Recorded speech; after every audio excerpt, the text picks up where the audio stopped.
जय भारत, विजय भारत बच्चों। देखिए, आज हम एक अलग क्वेश्चन करेंगे जो कि हमारे केसी सिन्हा बुक का एक्सरसाइज 8.1 का क्वेश्चन है। ठीक है ना। एक बच्चे का कमेंट आया था कि सर मुझे 8.1 का क्वेश्चन नंबर 47 करा दीजिए। ठीक है ना। तो आज हम उसी क्वेश्चन को हल करेंगे। एक्चुअल में दो क्वेश्चन कर रहा है, 47 और 48। ठीक है। बहुत आसान क्वेश्चन है लेकिन थोड़ा सा ट्रिकी है, तो टफ लगा होगा बच्चे को। तो उसने कमेंट किया था कि 8.1 एक्सरसाइज का क्वेश्चन नंबर 47 केसी सिन्हा बुक जो मैथमेटिक्स का है उसका करना है। ठीक है। देखिए क्वेश्चन क्या है कि ए बी सी एक त्रिभुज है। कैसा त्रिभुज है? तो समकोण त्रिभुज है। ठीक है। जिसमें बी कोण जो क्या है वो समकोण है। ये जो बी है वो क्या समकोण, समकोण मीन्स क्या हुआ 90 डिग्री। ये जो हमारा बी कोण है वो क्या है 90 डिग्री का। ठीक है ना। और इस प्रकार का त्रिभुज बना हुआ है ए बी सी, जिसमें से बी से एक लाइन खींचा हुआ है परपेंडिकुलर ए सी के ऊपर। यानी ये भी क्वेश्चन में इन्वॉल्व है कि बी डी जो हमारा होगा वो क्या perpendicular to A C. B D जो है वो ए सी का परपेंडिकुलर है, यानी बी से इस 90 डिग्री का एक रेखा अभिलंब खींचा गया है। ठीक है ना। और थीटा कौन कौन सा है? तो ये जो हमारा ऊपर वाला त्रिभुज बन रहा है त्रिभुज ए बी सी, इस त्रिभुज में जो कोण है यानी ए बी डी वो हमारा क्या है थीटा। कोण ए बी डी जो है वो थीटा है। और अल्फा क्या है जो नीचे वाला कोण बन रहा है यानी सी बी डी, ये क्या है अल्फा है। ये दोनों कोण है। ठीक है। और अकॉर्डिंग टू क्वेश्चन क्या बी जो है वो समकोण है, मतलब अल्फा और थीटा दोनों मिलके क्या है 90 डिग्री है। ठीक है ना। अल्फा प्लस थीटा दोनों मिलके कितना है 90 डिग्री है। ठीक है। ये इंफॉर्मेशन गिवन है। और साथ में क्या इंफॉर्मेशन है, इस ट्रायंगल में ए बी जो है वो 5 यूनिट है, बीसी जो है वो 12 यूनिट है। ठीक है। तो हमें फाइंड क्या करना है कॉस थीटा और कॉट अल्फा। ठीक है। तो अभी मैंने ट्रिगोमेट्री तो पढ़ाया नहीं है, इसका ये भी वीडियो मैंने नहीं डाला हूँ। जब डालूंगा तो बिल्कुल बेसिक से स्टार्ट करूंगा ट्रिगोमेट्री। ठीक है ना। अभी फिलहाल मैं ये मान के चल रहा हूँ कि आपको कॉस थीटा और कॉट अल्फा का बेसिक चीज पता होगा कि फॉर्मूला क्या होता है, किसी ट्रायंगल में रिलेशन क्या होता है। ठीक है। हमें पता है कि कॉस थीटा का क्या होता है बेस बाय हाइपोटेनियस, यानी कॉस थीटा जो होगा वो क्या होता है बेस बाय हाइपोटेनियस।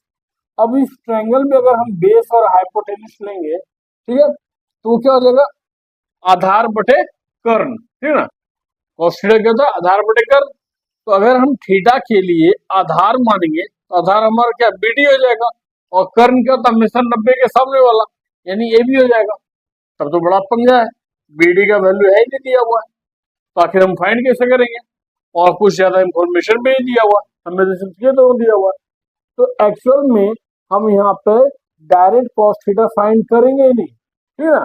हम क्या करेंगे कुछ दूसरा फॉर्मूला यूज करेंगे, हम दूसरे ट्रिगोमेट्री वाला वैल्यू फाइंड करेंगे। कैसे?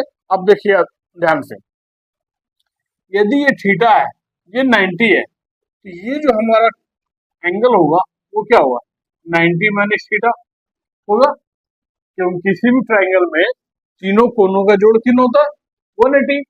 ये तो 90 हो गया गिवन है। ठीक है। ये थीटा हो गया, तो बाकी ये जो बचा वो क्या होगा 90 माइनस थीटा ही बचेगा। सेम इसी तरह से नीचे वाला जो ट्राइंगल है इसमें ये कोण हमारा जो होगा वो क्या हो जाएगा 90 माइनस अल्फा। ठीक है। अब यदि हमें फाइंड करना है cos थीटा, तो हमें पता है कि sin 90 माइनस थीटा क्या होता है cos थीटा होता है, तो हम cos थीटा वैल्यू फाइंड नहीं करेंगे, हम sin 90 minus theta value find करेंगे। बहुत इजी हो जाएगा। ठीक है ना। हम क्या करेंगे sin 90 माइनस थीटा, यही तो होगा, यही तो हमारा cos थीटा होता है। ठीक है। तो जो sin माइनस sin 90 थीटा का वैल्यू होगा वही cos थीटा वैल्यू हो जाएगा। और sin थीटा में फॉर्मूला क्या होता है परपेंडिकुलर बाय हाइपोटेनियस, यानी लंब बटे कर्ण। तो इस त्रिभुज के लिए हमारा लंब क्या हो जाएगा देख लीजिए पूरे बड़े वाले त्रिभुज के लिए। अब हम ये कौन सिर्फ इस छोटे वाले त्रिभुज नहीं लेंगे, हम बड़े वाले त्रिभुज के लिए लेंगे। ठीक ना। त्रिभुज ए बी सी में, हमारे पास कोण ए जो हो गया वो क्या होगा 90 माइनस थीटा, कोण बी जो है वो क्या है 90 डिग्री, और कोण सी जो है वो 90 माइनस अल्फा, ऐसा हो गया। ठीक है, और क्या क्या इंफॉर्मेशन गिवन है वो पहले लिख लेते हैं। ए बी हमारा 5 है, बी सी हमारा 12 है, देयरफॉर ए सी हमारा क्या होगा by Pythagoras theorem. Pythagoras theorem क्या होता है, A C square equal to A B square plus B C square, तो 5 का स्क्वायर 12 का स्क्वायर, ठीक है, यानी 25 144 यानी 169, देयरफॉर AC इक्वल टू 13 हो गया। ठीक है, AC का वैल्यू कितना हो गया 13, यानी इस वाले ट्रायंगल में ये पूरा जो साइड है वो कितना हो गया 13 हो गया। ठीक है,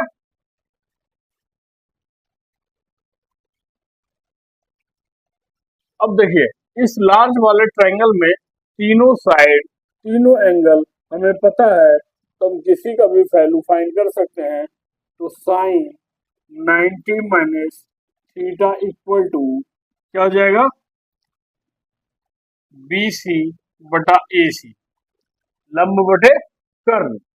जो कोण हम कंसीडर करते हैं उस कोण के सामने वाला साइड क्या होता है लंब होता है, और साथ वाला साइड क्या होता है आधार होता है, और 90 डिग्री के सामने वाला जो साइड होता है वो क्या होता है कर्ण होता है। तो साइन थीटा का फॉर्मूला क्या है लंब बटे कर्ण, यानी साइन 90 माइनस थीटा का वैल्यू क्या होगा BC बाय AC, और साइन 90 माइनस थीटा ही जो होता है वही तो कॉस थीटा होता है, यानी कॉस थीटा का वैल्यू होगा BC बटे AC, और BC का मान हमको पता है AC का मान पता है, तो कॉस थीटा का मान आ गया 12/13। आसान है, डायरेक्ट हम कॉस थीटा फाइंड करते तो बहुत ज्यादा पंगा होता कि BD फाइंड करो, फिर BD फाइंड करने के बाद हमें कौन सा फाइंड ये भी पता है। ठीक है, तो BD फाइंड, इससे हमें BD फाइंड करने की जरूरत नहीं पड़ा, क्योंकि हम BD फाइंड करने में ज्यादा दिक्कत होगा। ठीक है, हम क्या किए हम उस वाले फॉर्मूले का प्रयोग कर लिए जो 90 सारा आइडेंटिटी वाला बहुत सारा फॉर्मूला है, तो साइन 90 माइनस थीटा को पता ही है कि कॉस थीटा होता है, हम उस तरीके से ये फाइंड कर लिए। अब सिमिलरली इसी ट्रायंगल में हम क्या करते हैं फाइंड क्या करना हमें, सेकंड वाला क्वेश्चन क्या कॉट अल्फा, हम कॉट अल्फा नहीं फाइंड करेंगे, हम क्या फाइंड करेंगे इस वाले में, लेकिन क्या जो कॉट का उल्टा होता है क्या होता है tan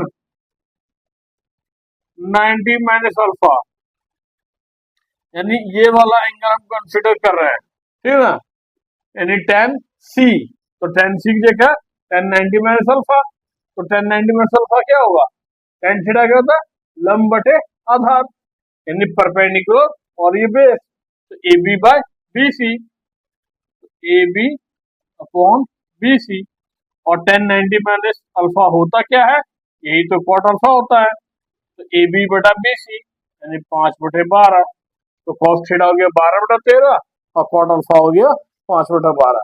बहुत इजी था क्या, अगर हम डायरेक्ट अल्फा वाला वैल्यू फाइंड करते तो हमें BD का वैल्यू फाइंड करना पड़ता, वो इजीली फाइंड नहीं हो सकता। हम क्या किए लार्ज वाले ट्रायंगल में बाकी दोनों एंगल का वैल्यू फाइंड किए अल्फा और थीटा के टर्म में, और फिर हम उसमें ही फॉर्मुला यूज कर लिए लंब आधार और कर्ण वाला, तो हमारा इजिली ये फाइंड हो गया। ठीक है, उम्मीद है आप लोगों को समझ आ गया होगा, बाकी अगर कोई डाउट होगा तो फिर कमेंट कीजिए, आपको समझाया जाएगा। ओके।